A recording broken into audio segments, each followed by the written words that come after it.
Starting 50ರಿಂದ 100 metre ಅಲ್ಲಿ ನೀವು ನೋಡ್ಕೊಂಡು ಓಡಿ, ಸೇಫ್ ಆಗಿ 50 ಮೀಟರ್ನ ಓಡಿ ಫಸ್ಟ್ ಲೈನ್ ಇಟ್ಕೊಳ್ಳಿ. ಯಾರು 2ನೇ ಲೈನ್ 3ನೇ ಲೈನ್ ಅಲ್ಲಿ ಬಳಸ್ಕೊಂಡು ಹೋಗಕ್ ಹೋಗ್ಬೇಡಿ ಗೈಸ್. ಯಾಕೆಂದ್ರೆ ನೀವು ಒಂದೊಂದು ರೌಂಡ್ ಅಲ್ಲಿ ರೀತಿ ಬಳಸ್ಕೊಂಡು ಹೋಗ್ತಾ ಇದ್ರೆ ನಿಮ್ಗೆ 5ರಿಂದ 6 ಸೆಕೆಂಡ್ ಎಕ್ಸ್ಟ್ರಾ ಟೈಮ್ ಹೋಗ್ತಾ ಇರುತ್ತೆ. ಇಲ್ಲಿ ನಿಮ್ಗೆ ಸ್ಕ್ರೀನ್ ಅಲ್ಲಿ ಕಾಣ್ತಾ ಇರ್ಬೋದು, ಮೊದಲನೇ ಲೈನ್ ಅಲ್ಲೇ ನೀವು ಅಂಟ್ಕೊಂಡು ಓಡೋದ್ರಿಂದ ನಿಮ್ಗೆ 2ರಿಂದ 3 ಸೆಕೆಂಡ್ ಒಂದ್ ರೌಂಡ್ ಅಲ್ಲಿ ಕಡಿಮೆ ಆಗೇ ಆಗುತ್ತೆ. ಸೊ 4 ರೌಂಡ್ಗೆ ಎಷ್ಟು ಕಡಿಮೆ ಆಯ್ತು ನೀವೇ ಯೋಚನೆ ಮಾಡಿ. Jai Hind. Mangaluru air rally physical ಟೆಸ್ಟ್ಗೆ ಹೋಗ್ತಾ ಇದ್ದೀರಾ? ಇನ್ನ 2 ದಿನ ಅಷ್ಟೇ ಬಾಕಿ ಇದೆ. ಇದೇ 28ನೇ ತಾರೀಕಿಂದ ರ್ಯಾಲಿ ಸ್ಟಾರ್ಟ್ ಆಗ್ತಾ ಇದೆ. ಒಂದೇ ಒಂದು ಡಾಕ್ಯುಮೆಂಟ್ ಮಿಸ್ ಆದ್ರೂ ಕೂಡ ನಿಮ್ಮ ರ್ಯಾಲಿ ಕನಸು ನುಚ್ಚು ನೂರಾಗ್ಬಿಡುತ್ತೆ. ಹಾಗಾಗಿ ಈ ವಿಡಿಯೋನ ಲಾಸ್ಟ್ ವರೆಗೆ ನೋಡಿ, ಯಾವ ಡಾಕ್ಯುಮೆಂಟ್ ಕ್ಯಾರಿ ಮಾಡಬೇಕು ಅಂತ ಕ್ಲಿಯರ್ ಆಗಿ ಹೇಳ್ತೀನಿ. ನಿಮ್ಗೆ ಏನೇನು ಕನ್ಫ್ಯೂಷನ್ ಇದೆ ಎಲ್ಲ ಕನ್ಫ್ಯೂಷನ್ ಈ ವಿಡಿಯೋನ ಕಂಪ್ಲೀಟ್ ಆಗಿ ನೋಡಿದ್ರೆ ನಿಮ್ಮ ಡೌಟ್ಗಳೆಲ್ಲ ಕ್ಲಿಯರ್ ಆಗುತ್ತೆ. ಮತ್ತೆ ಯಾರೆಲ್ಲ ಚಾನಲ್ನ ಫಸ್ಟ್ ಟೈಮ್ ವಿಸಿಟ್ ಮಾಡ್ತಾ ಇದ್ದೀರಾ ಅವರು ಚಾನಲ್ನ ಸಬ್ಸ್ಕ್ರೈಬ್ ಮಾಡ್ಕೊಂಡು ಬೆಲ್ ಐಕನ್ನ ಕ್ಲಿಕ್ ಮಾಡಿ. ನಿಮಗೆ ಟೈಮ್ ಟು ಟೈಮ್ ಯೂಸ್ಫುಲ್ ಇನ್ಫಾರ್ಮೇಷನ್ನ ಕೊಡ್ತಾ ಇರ್ತೀನಿ. ಈಗ ಬನ್ನಿ, ಏನೇನು ಡಾಕ್ಯುಮೆಂಟ್ ಬೇಕು ಅಂತ ಡೀಟೇಲ್ ಆಗಿ ಹೇಳ್ತಾ ಹೋಗ್ತೀನಿ.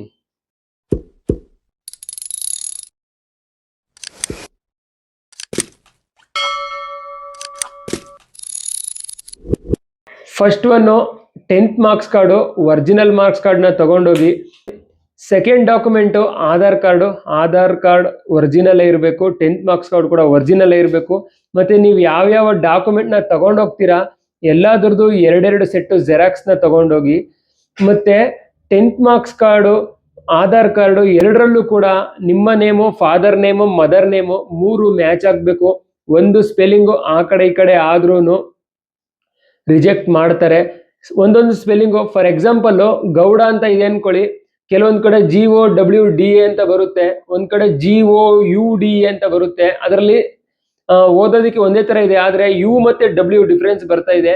ಈ ರೀತಿ ಕೆಲವ್ರದೆಲ್ಲ ಮಿಸ್ಟೇಕ್ ಇರುತ್ತೆ. ಅಂತವ್ರು ಏನ್ ಮಾಡಿ ಅಂದ್ರೆ, ಅಂತವ್ರಿಗೆ 2 ಆಪ್ಷನ್ ಇದೆ. ಒಂದು, ಆಧಾರ್ ಕಾರ್ಡ್ ಅಪ್ಡೇಟ್ ನ ಮಾಡಿಸ್ಕೊಳ್ಳಿ. ಇಲ್ಲ ಅಂತಂದ್ರೆ ಲಾಯರ್ ಹತ್ರ ಹೋಗಿ ಕೋರ್ಟ್ ಅಫಿಡವಿಟ್ ನ ಮಾಡಿಸ್ಕೊಳ್ಳಿ, ಅವರು ಮಾಡ್ಕೊಡ್ತಾರೆ. ಇದೆರಡರಲ್ಲಿ ಒಂದು ಆಪ್ಷನ್ ನ ನೀವು ಮಾಡಿಸ್ಕೊಂಡೋಗಿ. ನೀವು ಏನೂ ಆಗಲ್ಲ ಅನ್ಕೊಂಡು ಹೋದ್ರೆ ರಿಜೆಕ್ಟ್ ಮಾಡ್ತಾರೆ ಗಾಯ್ಸ್. ಈಗ 3ನೇ ಡಾಕ್ಯುಮೆಂಟ್ ಬಂದು ಡೊಮೈಸೈಲ್ ಸರ್ಟಿಫಿಕೇಟ್. ಇದು ಕರ್ನಾಟಕ ಸ್ಟೇಟ್ ಗೌರ್ಮೆಂಟ್ ಆಗಿರ್ಬೇಕು ಡೊಮೈಸೈಲ್ ಸರ್ಟಿಫಿಕೇಟ್. ತಹಸೀಲ್ದಾರ್ ಮತ್ತೆ ರೆವಿನ್ಯೂ ಅಥಾರಿಟಿ ಅವರು ಇಶ್ಯೂ ಮಾಡಿರ್ತಾರೆ ಡೊಮೈಸೈಲ್ ಸರ್ಟಿಫಿಕೇಟ್ ನ. ನೆಕ್ಸ್ಟ್ ಒನ್ ಪಾಸ್ಪೋರ್ಟ್ ಫೋಟೋಸು 10ರಿಂದ 15 ಕಾಪಿ. 20 ಇಟ್ಕೊಂಡ್ರು ಪ್ರಾಬ್ಲಮ್ ಇಲ್ಲ, ಯಾಕೆಂದ್ರೆ ನಿಮ್ಗೆ ಈ ರಿಕ್ರೂಟ್ಮೆಂಟ್ ಅಲ್ಲಿ ಯೂಸ್ ಆಗಿಲ್ಲ ಅಂದ್ರೆ ಮುಂದೆ ಯೂಸ್ ಆಗ್ತಾನೆ ಇರುತ್ತೆ. ಮತ್ತೆ ರೀಸೆಂಟ್ ಆಗಿರ್ಬೇಕು. ಫೋಟೋಸು ಯಾವ್ಯಾವ ಬ್ಯಾಕ್ ಗ್ರೌಂಡ್ ಅಲ್ಲೂ ಮಾಡಿಸ್ಕೋಬೇಡಿ, ವೈಟ್ ಬ್ಯಾಕ್ ಗ್ರೌಂಡ್ ಅಲ್ಲಿ ಮಾಡಿಸ್ಕೊಂಡೋಗಿ. ವೈಟ್ ಬ್ಯಾಕ್ ಗ್ರೌಂಡ್ ನೆನ್ಪಿಟ್ಕೊಳ್ಳಿ. ಮತ್ತೆ ನೀಟಾಗಿ ಹೇರ್ ಕಟ್ ಮಾಡಿರ್ಬೇಕು, ಮತ್ತೆ ಶೇವ್ ಮಾಡಿರ್ಬೇಕು. ನೀಟ್ ಅಂಡ್ ಕ್ಲೀನ್ ಆಗಿ ಪಾಸ್ಪೋರ್ಟ್ ಸೈಜ್ ಫೋಟೋನ ತೆಗೆಸ್ಕೊಂಡೋಗಿ. ನೆಕ್ಸ್ಟ್ ಒನ್ನು ಅಡ್ಮಿಟ್ ಕಾರ್ಡ್. ನೀವ್ ಏನೊಂದು ಆನ್ಲೈನ್ ಅಲ್ಲಿ ಅಡ್ಮಿಟ್ ಕಾರ್ಡ್ ನ ಪ್ರಿಂಟ್ ತೆಗೆದಿದ್ದೀರಾ ಅದ್ರದ್ದು ಒಂದು ಕಲರ್ ಪ್ರಿಂಟ್, ಒಂದು ವೈಟ್ ಅಂಡ್ ಬ್ಲಾಕ್ ಪ್ರಿಂಟ್ ನ ತಗೊಂಡೋಗಿ. ಕಲರ್ ಪ್ರಿಂಟ್ ಏನಕ್ಕೆ ಅಂತಂದ್ರೆ ಅದರಲ್ಲಿ ನಿಮ್ಮ ಫೋಟೋ ಕ್ಲಿಯರ್ ಆಗಿ ಕಾಣಬೇಕು. ವೈಟ್ ಅಂಡ್ ಬ್ಲಾಕ್ ಅಲ್ಲಿ ಫೋಟೋ ಕಾಣೋದಿಲ್ಲ, ಆ ಫೋಟೋದಲ್ಲಿ ಇರೋರು ನೀವೇ ಅಂತ ಅವ್ರಿಗೆ ಗೊತ್ತಾಗ್ಬೇಕು. ಹಾಗಾಗಿ 2 ಒಂದೊಂದು ಪ್ರಿಂಟ್ ನ ತಗೊಂಡೋಗಿ. Next document caste certificate. ಇದು OBC, EWS, SC ST ಕ್ಯಾಂಡಿಡೇಟ್ಗಳು ತಗೊಂಡೋಗಿ. ಜನರಲ್ ಅವರು ತಗೊಂಡೋಗಿಲ್ಲ ಅಂದ್ರೂ ನಡೆಯುತ್ತೆ. ಈ ಬಾಕಿ ಉಳಿದ ಕೆಟಗರಿ ಅವರು ಕ್ಯಾಸ್ಟ್ ಸರ್ಟಿಫಿಕೇಟ್ ನ ಮಸ್ಟ್ ಅಂಡ್ ಶುಡ್ ತಗೊಂಡೋಗ್ಲೇಬೇಕು. OBC ಅವರು ಸೆಂಟ್ರಲ್ ಗೌರ್ಮೆಂಟ್ ನ ಕ್ಯಾಸ್ಟ್ ಸರ್ಟಿಫಿಕೇಟ್ ನ ಮಾಡಿಸ್ಕೊಂಡು ತಗೊಂಡೋಗ್ಬೇಕಾಗುತ್ತೆ. ಸ್ಟೇಟ್ ಗೌರ್ಮೆಂಟ್ ತಗೊಂಡೋದ್ರೆ ಅದು ವ್ಯಾಲಿಡ್ ಇರಲ್ಲ. ಸೆಂಟ್ರಲ್ ಗೌರ್ಮೆಂಟ್ ಬೇರೆ ಪರ್ಫಾರ್ಮ್ ಬರುತ್ತೆ, ಆ ಫಾರ್ಮ್ ನ ತಗೊಂಡು ಅದರಲ್ಲಿ ಫಿಲ್ ಮಾಡಿ ಆ ತರನೇ ಮಾಡಿಸ್ಕೊಂಡು ಹೋಗಿ. ನೆಕ್ಸ್ಟ್ ಡಾಕ್ಯುಮೆಂಟ್ ಕೋರ್ಟ್ ಅಲ್ಲಿ ಅಫಿಡವಿಟ್ ಮಾಡಿಸ್ಕೊಂಡೋಗಿ. 20 ರೂಪಾಯಿ ಇಲ್ಲಾಂದ್ರೆ 50 ರೂಪಾಯಿ ಸ್ಟ್ಯಾಂಪ್ ಪೇಪರ್ ನಲ್ಲಿ ಮಾಡ್ಕೊಡ್ತಾರೆ, ನೋಟ್ರಿ ಅಫಿಡವಿಟ್ ಅಂತ. ನೀವು ಲಾಯರ್ ಹತ್ರ ಹೋಗಿ ಹೇಳಿದ್ರೆ ಅವ್ರು ಮಾಡ್ಕೊಡ್ತಾರೆ. ಇದಕ್ಕೆ ನೀವು ಅಫಿಡವಿಟ್ ಮಾಡಿಸೋದಕ್ಕೆ 10th ಮಾರ್ಕ್ಸ್ ಕಾರ್ಡು, ಆಧಾರ್ ಮತ್ತೆ ಡೊಮೈಸೈಲ್ ಡೀಟೇಲ್ಸ್. ಡೊಮೈಸೈಲ್ ಸರ್ಟಿಫಿಕೇಟ್ ಅಲ್ಲಿ ಏನೇನು ಅಡ್ರೆಸ್ ಇದೆ ಅದೇ ಅಡ್ರೆಸ್ ನ ಇದಕ್ಕೂ ಕೂಡ ನೀವು ಟೈಪ್ ಮಾಡಿಸ್ಬೇಕಾಗುತ್ತೆ ಅಡ್ರೆಸ್ಗೆಲ್ಲ. ಸೊ ಇದು 3 ಡಾಕ್ಯುಮೆಂಟ್ ನ ತಗೊಂಡು ಹೋಗ್ಬೇಕಾಗುತ್ತೆ ನೀವು ಅಫಿಡವಿಟ್ ಮಾಡಿಸೋದಕ್ಕೆ. ಮತ್ತೆ ಯಾರೆಲ್ಲ NCC ಕ್ಯಾಂಡಿಡೇಟ್ಸ್ ಆಗಿದ್ದೀರಾ, ಮತ್ತೆ ಸ್ಪೋರ್ಟ್ಸ್ ಸರ್ಟಿಫಿಕೇಟ್ಸ್ ಇದೆ, ಮತ್ತೆ ಬೇರೆ ಏನಾದ್ರು ನಿಮ್ಮ ಹತ್ರ ಎಕ್ಸ್ಟ್ರಾ ನಾಲೆಡ್ಜ್ ಇರೋ ಸರ್ಟಿಫಿಕೇಟ್ಸ್ ಇದ್ರು ಕೂಡ ತಗೊಂಡೋಗಿ. ನಿಮ್ಗೆ NCC ಅಲ್ಲಿ ಬೋನಸ್ ಮಾರ್ಕ್ಸ್ ಸಿಗ್ತಾ ಇದೆ, ಸೊ ಮಿಸ್ ಮಾಡದೆ ತಗೊಂಡೋಗಿ. ಮತ್ತೆ ನಾನು ಅವಾಗ್ಲೇ ಹೇಳಿದೆ, ಎಲ್ಲಾ ಡಾಕ್ಯುಮೆಂಟ್ದು ನಿಮ್ದು 2 ಜೆರಾಕ್ಸ್ ಕಾಪಿ ಇರಬೇಕಾಗುತ್ತೆ ಗಾಯ್ಸ್. ಇದಿಷ್ಟು ಆಯ್ತು ಡಾಕ್ಯುಮೆಂಟ್ಸ್. ಈಗ ನಿಮ್ಗೆ ಇದಿಷ್ಟು ಆಯ್ತು ಡಾಕ್ಯುಮೆಂಟ್ಸ್. ಇವಾಗ ಫಿಸಿಕಲ್ ಟೆಸ್ಟ್ ದಿನ ನೀವು ಡಾಕ್ಯುಮೆಂಟ್ಸ್ ಏನೋ ತಗೊಂಡು ಹೋಗ್ತೀರಾ, ಅದ್ರ ಜೊತೆಗೆ ಇನ್ನು ಏನೇನು ಎಕ್ಸ್ಟ್ರಾ ಇನ್ನು ಏನೇನು ಕ್ಯಾರಿ ಮಾಡ್ಬೇಕು ಅಂತ ಹೇಳ್ತೀನಿ. ಇದು ಎಷ್ಟೋ ಮಕ್ಕಳಿಗೆ ಗೊತ್ತಿರಲ್ಲ, ಸುಮ್ಮನೆ ಹೋಗ್ಬಿಡ್ತೀರಾ. ಹೋಗ್ತಾ ಹೋಗ್ತಾ ನಿಮ್ಗೆ ಗೊತ್ತಾಗುತ್ತೆ ಅದ್ ತರಬೇಕಿತ್ತು ಇದ್ ತರಬೇಕಿತ್ತು ಅಂತ. ಅದಕ್ಕೆ ಅದ್ರದ್ದು ಇವಾಗ ಹೇಳ್ತೀನಿ. ವಾಟರ್ ಬಾಟಲ್ನ ತಗೊಂಡೋಗಿ, ಅದು ಎಲ್ಲಾದ್ರೂ ಸಿಗುತ್ತೆ, ಆದ್ರೂ ತಗೊಂಡೋಗಿ. ಮತ್ತೆ ಗ್ಲೂಕೋಸು, ORS ಪ್ಯಾಕೆಟ್ ಮತ್ತೆ ಎಲೆಕ್ಟ್ರಾಲ್ ಪ್ಯಾಕೆಟ್ ಎಲ್ಲ ಸಿಗುತ್ತೆ. ಇದು ನಿಮ್ಮ ಡಿಹೈಡ್ರೇಷನ್ ಆಗೋದನ್ನ ತಪ್ಪಿಸುತ್ತೆ ಜರ್ನಿಯಲ್ಲೆಲ್ಲ ನಿಮ್ಗೆ. ಮತ್ತೆ ರನ್ನಿಂಗ್ ಆಗೋವರೆಗೆ ಚೆನ್ನಾಗಿ ORS ಗ್ಲೂಕೋಸ್ನ ನೀರಿಗೆ ಮಿಕ್ಸ್ ಮಾಡ್ಕೊಂಡು ಕುಡಿತಾ ಇರಿ. ಮತ್ತೆ ಲೈಟ್ ಸ್ನ್ಯಾಕ್ಸ್, ಫ್ರೂಟ್ಸ್ ನ ತಿನ್ನಿ. ಜರ್ನಿಯಲ್ಲೆಲ್ಲ ಟ್ರೈನಲ್ಲಿ ಬಸ್ಸಲ್ಲಿ ಹೋಗ್ತೀರಾ, ಸಿಕ್ಕದ ಆಯಿಲ್ ಫುಡ್ಗಳನ್ನೆಲ್ಲ ತಿಂದ್ಬಿಟ್ಟು ಹೊಟ್ಟೆನ ಹಾಳು ಮಾಡ್ಕೋಬೇಡಿ. ಲೈಟ್ ವೆಯ್ಟ್ನೇ ಊಟ ಮಾಡಿ. ಮತ್ತೆ ನೈಟು ಲೈಟ್ ಆಗಿ ಊಟನ ಮಾಡಿ ಮಲಗ್ಕೊಳ್ಳಿ. ಬೆಳಗ್ಗೆ ನಿಮ್ಗೆ ರನ್ನಿಂಗ್ ಮಾಡೋದ್ರಿಂದ ಹಾರ್ಡ್ ಆಗಿ ಊಟ ಎಲ್ಲ ಮಾಡಕ್ ಹೋಗ್ಬೇಡಿ. ಶೂಸ್ ನ ನೀವು ಚೆನ್ನಾಗಿರೋದನ್ನ ಕ್ಯಾರಿ ಮಾಡಿ ಗೈಸ್. ಚೆನ್ನಾಗಿರೋದು ಅಂದ್ರೆ ಹೊಸ ಶೂಸ್ ನ ತಗೊಂಡ್ ಹೋಗ್ಬೇಡಿ. ಹೊಸ ಶೂಸ್ ಅಲ್ಲಿ ನಿಮ್ಗೆ ಕಾಲ್ಗೆ ಅದು ಹ್ಯಾಬಿಟ್ ಆಗಿರಲ್ಲ. ಹಾಗಾಗಿ ನೀವು ಹಳೆ ಶೂಸ್ ನೇ ತಗೊಂಡೋಗಿ, ಏನು ನೀವು ಪ್ರಾಕ್ಟೀಸ್ ಮಾಡಿರ್ತೀರಾ. ಮತ್ತೆ ಯಾರೆಲ್ಲ ಹೊಸ ಶೂಸ್ ತಗೊಂಡಿದ್ದೀರಾ ಅವರು ಅಟ್ಲೀಸ್ಟ್ 1 ವೀಕ್ ಆಗಿರ್ಬೇಕು. 1 ವೀಕ್ ನೀವು ಅದರಲ್ಲಿ ಓಡಿ ಪ್ರಾಕ್ಟೀಸ್ ಆಗಿರ್ಬೇಕು, ನಿಮ್ ಕಾಲ್ಗೆ ಸೆಟ್ ಆಗಿರ್ಬೇಕು. ಆವಾಗ ಬೇಕಾದ್ರೆ ಅದು ನಡೆಯುತ್ತೆ.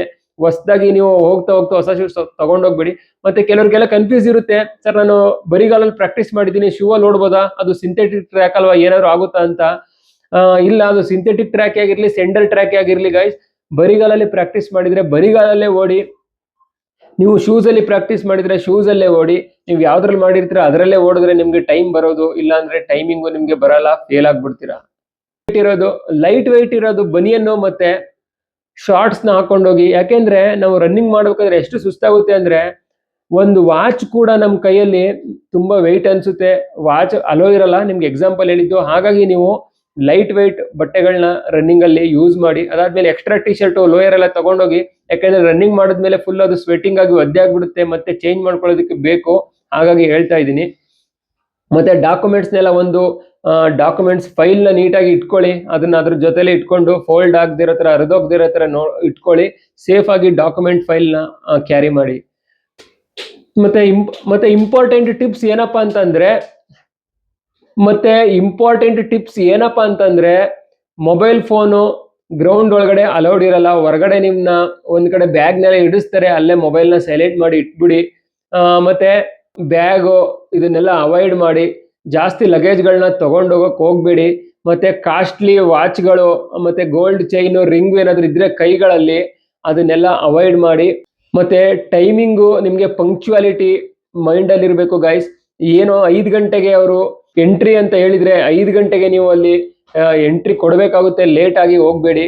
ಯಾಕೆಂದ್ರೆ ಆರ್ಮಿ ಅಂದ್ರೆ ತುಂಬಾ ಡಿಸಿಪ್ಲಿನ್ ಇರುತ್ತೆ. ಲೇಟ್ ಎಲ್ಲ ಮಾಡಿದ್ರೆ ಅವರು ಒಪ್ಪೋದಿಲ್ಲ. ಹಾಗಾಗಿ ಏನ್ ಟೈಮಿಂಗ್ ಕೊಟ್ಟಿರ್ತಾರೆ ರಿಪೋರ್ಟಿಂಗ್ ಟೈಮು, ಆ ಟೈಮಲ್ಲೇ ನೀವು ರೀಚ್ ಆಗಿ. ಮತ್ತೆ ನೀವು ಎಷ್ಟು ಬೇಗ ರೀಚ್ ಆಗ್ತೀರಾ ಅರ್ಲಿ ಆಗಿ, ನಿಮ್ಗೆ ಅಷ್ಟು ಬೇಗ ರನ್ನಿಂಗಿಗೆ ಬಿಡ್ತಾರೆ. ಬೇಗ ಬೇಗ ಹೋದವ್ರನ್ನ ಬೇಗ ಎಲ್ಲ ಟೆಸ್ಟ್ ಚೆಕ್ನೆಲ್ಲ ಎಲ್ಲ ಡಾಕ್ಯುಮೆಂಟ್ಸ್ನೆಲ್ಲ ನೋಡಿ ಒಳಗಡೆ ಬಿಡ್ತಾ ಹೋಗ್ತಾರೆ. ಫಸ್ಟ್ ಬ್ಯಾಚ್ಗೆ ಹೋದಂಗೆ ನಿಮ್ಗೆ ಬ್ಯಾಚ್ ವೈಸ್ ರನ್ನಿಂಗ್ ನ ಬಿಡ್ತಾ ಇರ್ತಾರೆ. ಹಾಗಾಗಿ ನೀವು ಬೇಗ ರೀಚ್ ಆಗಿ ಗೈಸ್. ಮತ್ತೆ ಇವಾಗಿಂದನೇ ಡಾಕ್ಯುಮೆಂಟ್ಸ್ನೆಲ್ಲ ಒಂದು ಫೈಲ್ ಮಾಡ್ಕೊಂಡು, ಏನೋ ಒಂದು ಆರ್ಡರ್ ವೈಸ್ ನಾನು ಹೇಳಿದೆ, 10th marks card, Aadhaar card, ಈ ರೀತಿ ಏನು ಆರ್ಡರ್ ಮಾಡಿ ಹೇಳಿದ್ದೀನಿ ನಾನು, ಆ ಆರ್ಡರ್ ವೈಸು ಒಂದೊಂದೇ ಸೆಟ್ ಮಾಡ್ಕೊಂಡು ಇಟ್ಕೊಳ್ಳಿ. ನಿಮ್ಗೆ ಡಾಕ್ಯುಮೆಂಟ್ಸ್ ಚೆಕ್ ಮಾಡುವಾಗ ತೋರಿಸೋದಕ್ಕೆ ಈಸಿ ಆಗುತ್ತೆ. ಮತ್ತೆ ರನ್ನಿಂಗ್ ಬಗ್ಗೆ ಸ್ವಲ್ಪ ಟಿಪ್ಸ್ ನ ಹೇಳ್ತೀನಿ ಗೈಸ್. ಸ್ಟಾರ್ಟಿಂಗ್ ಅಲ್ಲಿ ವಾರ್ಮ್ ಅಪ್ ನ ಚೆನ್ನಾಗಿ ಮಾಡಿ. ಕೆಲವರು ಏನ್ ಅನ್ಕೋತೀರಾ, ವಾರ್ಮ್ ಅಪ್ ಮಾಡಿದ್ರೆ ಸುಸ್ತಾಗ್ಬಿಡುತ್ತೆ, ಬೇಡ ಒಂದೇ ಸಲ ರನ್ನಿಂಗ್ ಮಾಡ್ಬಿಡೋಣ ಅಂತೆಲ್ಲ ಮೈಂಡ್ ಅಲ್ಲಿ ಥಾಟ್ಸ್ ಬರುತ್ತೆ. ಸುಸ್ತಾಗೋದನ್ನ ತಪ್ಪಿಸ್ಬಿಡೋಣ, ಒಂದೇ ಸಲ ಓಡೋಣ ಅಂತ. ಅದು ಆ ರೀತಿ ಮಾಡಿದ್ರೆ ನಿಮ್ಗೆ ಆಕ್ಚುಯಲ್ ಆಗಿ ನೀವು ಏನ್ ಪ್ರಾಕ್ಟೀಸ್ ಮಾಡಿರ್ತೀರಾ ಆ ಟೈಮಿಂಗ್ ಇಲ್ಲಿ ಬರಲ್ಲ, ಫೇಲ್ ಆಗ್ಬಿಡ್ತೀರಾ. ಆ ಕಾರಣದಿಂದ ವಾರ್ಮ್ ಅಪ್ ಮಾಡಿ. ನಿಮ್ಗೆ ಇಲ್ಲಿ ವಾರ್ಮ್ ಅಪ್ ಮಾಡಕ್ಕೆ ಅವಕಾಶ ಕೊಡಲ್ಲ ಅಂತ ಇಟ್ಕೊಳ್ಳಿ.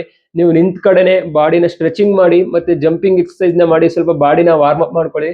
ಮತ್ತೆ ಒಂದು ಸ್ಪ್ರೇ ಅಥವಾ ಜೆಲ್ ಬರುತ್ತೆ, ಅದನ್ನ ತಗೊಂಡೋಗಿ, ಎಲೆಕ್ಟ್ರಾಲು ನೀರ್ ಬಾಟಲ್ನೆಲ್ಲ ತಗೊಂಡೋಗಿ ಮೂವ್ನ ನೀವು ವಾರ್ಮ್ ಅಪ್ ಆದ ತಕ್ಷಣ ಕಾಲ್ಗಳಿಗೆ, ಕಾಫ್ ಮಸಲ್ಸ್ಗೆ, ಮತ್ತೆ ಈ 2 ಶೋಲ್ಡರ್ಗೆ, ಈ ಬ್ಯಾಕ್ ಮೇನ್ ನಮ್ದು ಇದು ಬ್ಯಾಕ್ ಇರುತ್ತಲ್ಲ, ಇದು ತುಂಬಾ ಸುಸ್ತಾಗ್ಬಿಡುತ್ತೆ ರನ್ನಿಂಗ್ ಮಾಡುವಾಗ.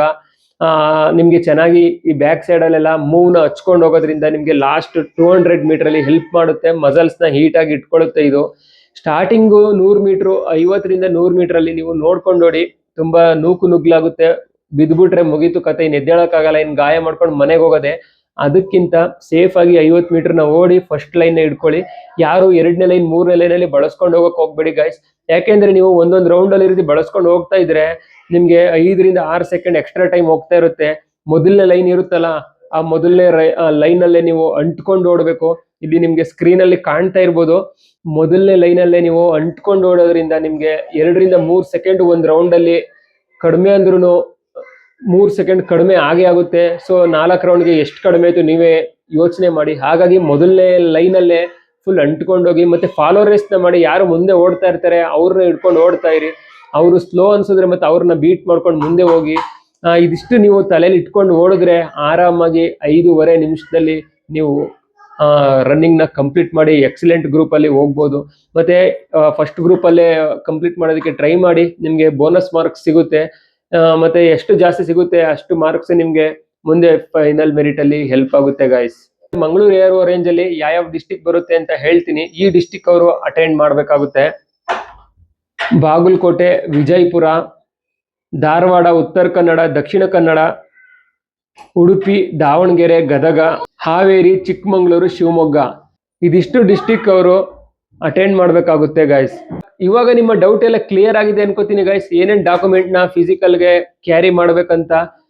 ಈ ಇನ್ಫಾರ್ಮೇಶನ್ ಇಷ್ಟ ಆಗಿದ್ರೆ ವಿಡಿಯೋನ ಲೈಕ್ ಮಾಡಿ, ಮತ್ತೆ ಏನಾದ್ರು ಡೌಟ್ಸ್ ಇದ್ರೆ ಕಮೆಂಟ್ ಮಾಡಿ, ಮತ್ತೆ ವಿಡಿಯೋನ ನಿಮ್ ಎಲ್ಲಾ ಸ್ನೇಹಿತರಿಗೂ ಶೇರ್ ಮಾಡಿ, ಎಲ್ಲರಿಗೂ ಯೂಸ್ ಆಗ್ಲಿ. ಮತ್ತೆ ಯಾರೆಲ್ಲ ಫಸ್ಟ್ ಟೈಮ್ ಚಾನಲ್ನ ವಿಸಿಟ್ ಮಾಡ್ತಾ ಇದ್ರೆ ಅವ್ರ ಚಾನಲ್ನ ಸಬ್ಸ್ಕ್ರೈಬ್ ಮಾಡ್ಕೊಂಡು ಬೆಲ್ ಐಕನ್ ನ ಕ್ಲಿಕ್ ಮಾಡಿ. ಮತ್ತೆ ನೆಕ್ಸ್ಟ್ ವಿಡಿಯೋದಲ್ಲಿ ಹೊಸ ಅಪ್ಡೇಟ್ ನೊಂದಿಗೆ ಸಿಗ್ತೀನಿ. ಅಲ್ಲಿವರೆಗೂ bye bye, take care, Jai Hind, all the best.